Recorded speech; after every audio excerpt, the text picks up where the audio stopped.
మార్కెట్లో మనకి ఈ మధ్య హెర్బల్ హెయిర్ ఆయిల్స్ చాలా ఎక్కువగా దొరుకుతున్నాయి. సో, వాటికి బదులుగా మనం ఇంట్లో ఈజీగా బ్రింగ్రాజ్ హెయిర్ ఆయిల్ ఎలా ప్రిపేర్ చేసుకోవాలో చూపిస్తాను. దీనికోసం నేను బ్రింగ్రాజ్ పౌడర్ ఎక్కువ క్వాంటిటీలో తీసుకొని, rosemary leaves, hibiscus leaves and flowers and కొన్ని కలోంజీ సీడ్స్ కూడా తీసుకున్నాను. ఇక్కడ నేను ఓన్లీ కోకోనట్ ఆయిల్ యూస్ చేస్తున్నాను. కావాలంటే మీరు కొద్దిగా నువ్వుల నూనె, క్యాస్టర్ ఆయిల్ కూడా ఇందులో యాడ్ చేసుకోవచ్చు. అండ్ ఈ ఆయిల్లో మనం తీసుకున్న ఇంగ్రీడియంట్స్ అన్ని వేసి బాగా బాయిల్ చేసుకోవాలి. బ్రింగ్రాజ్తో మన హెయిర్కి చాలా ఎక్కువగా బెనిఫిట్స్ ఉంటాయి. అండ్ రోజ్మెరీతో కూడా అసలు చెప్పనక్కర్లేదు, అన్ని బెనిఫిట్స్ ఉంటాయి. అండ్ రోజ్మెరీ లీవ్స్తో వచ్చే ఎసెన్స్ అయితే చాలా బాగుంటుంది, ఆయిల్కి మంచి స్మెల్ ఇస్తుంది.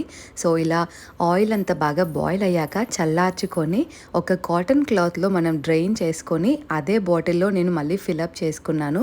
ఇలా ఈ ఆయిల్ని వీక్లీ 2 times మనం హెయిర్కి అప్లై చేసుకుంటే మంచి రిజల్ట్స్ డెఫినెట్గా ఉంటాయి. స్పెషల్గా స్కాల్ప్కి ఎక్కువగా అప్లై చేసుకోండి. నచ్చితే సబ్స్క్రైబ్ చేసుకోండి.